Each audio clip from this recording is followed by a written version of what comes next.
We are back with the Mayor of the City of Toronto, John Tory, and your questions and tweets. Let's just go to Sandy Bonita, the queen of tweets. You have one, Sandy? I have a tweet from Maximus, and this is what he asks. When are we going to see a foreign buyer's tax on properties in Toronto like Vancouver just did? Whoa.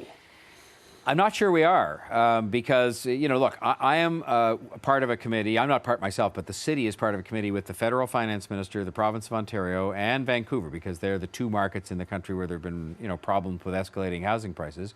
And we're sitting together in a thoughtful way and saying, okay, what is the problem in Toronto, if there is a problem? And clearly affordability is a problem. What's causing it and what could remedy it?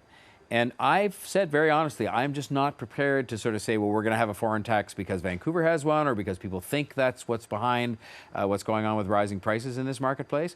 The last thing I want to do in the spirit of honesty and effectiveness is to sort of bring in something that people think is going to address housing prices in Toronto when in fact it's not going to address the root cause. So we're engaged in a thoughtful exercise with the federal government and the province to figure out what is causing this and what we have to do. My own guess is we have to do more to affect the supply of affordable housing than putting a tax on foreign buyers. A lot of the foreign buyers, to the extent there are some, have actually then rented those places out to students and others who want to rent a place. And so that's not a bad news story necessarily.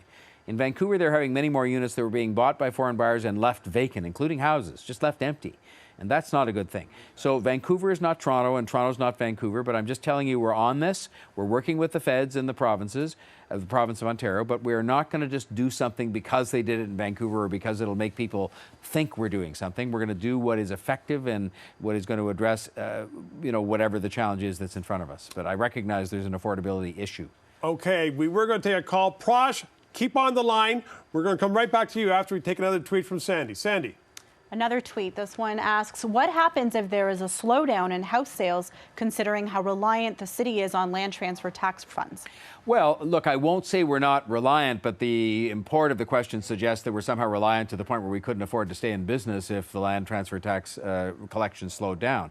I'll just give you the figures in relative terms. The land transfer tax this year will take in about $500 million, which is significant.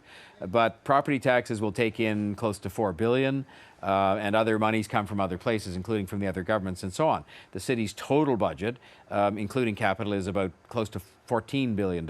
So the $500 million is not insignificant, but it's not going to go away. It could slow down at some year. It's not slowing down this year so far, but so we watch these things. We try not to become too reliant on it, which is why we have sort of assumed we might have to do some other things in terms of revenues to pay for new transit, for example. But we're doing that after we take a hard look at the existing budget. And I'm getting some criticism for this, I believe unfairly, because I think the first thing we have to do is be able to look you in the eye and say, we are asking every department, every agency, TTC, police, nobody's exempt, to look at their budgets and see if they can find ways to do things better and cheaper and faster and more efficiently. And that's what we're doing. And people are critical of that. I believe it's my responsibility to be able to look you in the eye and tell you we're doing that. Okay, Prosh, we keep our word here. You're on. What's your question for the mayor? My question for the mayor is about how the city charges developmental fees to developers. I understand with small developers, you don't charge them too much. But on a big project where they're putting up these 60, 70, 80-story towers all over the city only charges them $1 million. How come you guys don't ask for more? Well, in a way, I wish I could do what you suggested, which is to charge a lot more. But it is very, very restricted by law what we can charge. And so, for example, where we might say, well, we're going to put in a brand new transit project that's going to cost several $1 billion, we can only charge a very small portion of that cost to developers. I think that there should be greater latitude given to the city to say that as there is growth taking place, that it's going to pay for the services needed to accommodate that growth, including the parks we talked about earlier and transit. To be clear then, that's provincial law. Yes, it is provincial law that tells us what we can do, how much we can charge. There are very clear limits. In fact, the developers recently took us to the Ontario Municipal Board and said that what we had charged them for the cost of constructing the Scarborough subway was unfair, and we actually had to give them back a certain bit of the money because they told us we didn't, charge the right amount. And I just think that's actually not right, that we should be the ones determining what should be charged, not the province of Ontario. But it is under provincial law that those limits are placed, and so that's the answer to your question. Call your MPP, call the Premier, because I think they should give us the latitude to decide what is appropriate, and we'll be accountable. If we're being unfair to developers and they stop building, that's bad for the city too. But you have to assume that we're going to be responsible and saying that growth, meaning buildings, is going to pay for growth in terms of the transit and the parks needed to service the people in those buildings. But you do have a substantial amount of money in certain areas. I mean, down Liberty Village and King and Bathurst and south of there, for the development fees, there is a chunk of money. Is that what's going to pay for that park? And I mentioned earlier on that this park, you know, the developers have been paying, and they do pay something now, but you were arguing about whether they pay enough. And they pay now, and they would argue, very substantial sums. And part of our problem as well has been that that money goes into various reserve funds for parks and for this and for that, and then we don't invest it. And that's a fault that I find of the city from the past. But we're going to move forward and build more parks and have more transit, because we must. We've got to stop this business of saying it's okay to have the development and it's okay to collect the money, but somehow we don't find the time and the effort to build the transit in the parks. And that's going to change. I'm very determined to see that that's the case. And that's why you see these announcements of a 15-year transit plan, of revenue measures to help us pay for that in addition to the development charges, and of the things like this bold new park we're going to do downtown over the rail lands.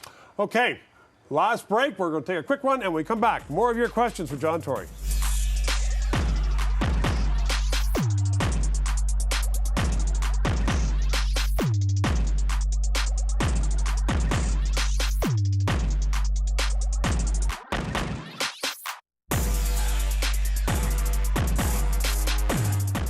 Okay, we're back with your questions for the Mayor, John Tory, and here's one from James. Hello, Mr. Mayor Tory. My name is James. Here's a question I've heard everywhere.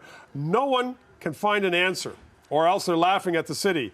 Police are doing raids at these pot dispensers, and according to the law, and he said, because according to the law, weed is still illegal. Yet the very next day, the city approves a safe injection site. Well, I'm sorry. The last time I checked, isn't the drugs that these people are taking illegal as well? But it's I mean, I understand the import of the question, but it's an apples and oranges thing. The safe injection sites are meant to stop people from going into alleyways and public parks and schoolyards and taking drugs, and in many cases having overdoses. It's about stopping deaths. We had a huge number of deaths in Toronto last year, dramatically up from drug overdoses. And it's not condoning drug use. It's not saying it's legal. It isn't legal, but it's simply saying if you're going to be taking drugs, we'd rather you take it with a medical person present in a place that's supervised, as opposed to doing it in an alleyway and leaving the drug paraphernalia in a coffee shop washroom. And so, that doesn't mean drugs are legal. It doesn't mean we're assuming they're legal. And marijuana still isn't legal yet. I support what Mr. Trudeau is trying to do in terms of decriminalizing or legalizing marijuana. But until the law changes, I also support the fact that the police are saying we can't just have it being sold on every street corner. And the neighborhoods don't want that either. The neighborhoods have said they don't want a pot dispensary, contrary to the law, or even if it was within the law, a lot of them still won't want them in their neighborhood, near their schools, and near the shops in the retail areas. So it's apples to oranges, but I understand what you're saying, and no one is saying that the supervised injection sites will involve people taking drugs that are legal. They're not. Okay, let's just go to Sandy Benita. Another tweet. Sandy. A tweet from Dave, and he wants to know, what is the after-action report on the raccoon-proof green bins? Have heard nothing and unable to find any information. Because I see the questions that come in on Twitter before the show, some of the ones that come in early, we had a chance to ask the department. And first of all, the new green bins have just been rolled out in Scarborough, and it's not even finished in Scarborough yet. And all I can say is that it's going very well, and that they have very few, if any, complaints about the raccoons having figured this out. And so far, so good in terms of them being raccoon-proof. And we're obviously monitoring that as we roll the bins out. But so far, they're just in Scarborough, and not even all of Scarborough as yet. The rollout is continuing into next year. But so far, successful. And I hope it continues that way, because it's a lot of aggravation for people when those bins get turned over and opened, and they have to clean up those awful sort of organic messes. Okay, so they're raccoon resistant, not raccoon proof. Well, I mean, so far raccoon proof, but hopefully raccoon resistant and proof, both. Now, this is an interesting one from Catherine. Why does the city continue to allow the demolition of our architectural history, and building after building, repetitive glass and steel replace elegantly designed retail space and houses? Can you not look at England for an example of preservation and development? Or is it all about money? Well, I will say that is a wonderful question, and I hate to say this, but in some respects, the answer is too late to emulate what they did in England and other places where they had more respect over time for their heritage, because a lot of the buildings are already torn down. But I will say the city is putting a lot of time and effort and resources now into drawing up heritage plans for very sensitive areas of the city, especially more downtown, because that's where a lot of the older buildings are, and I think we're doing better.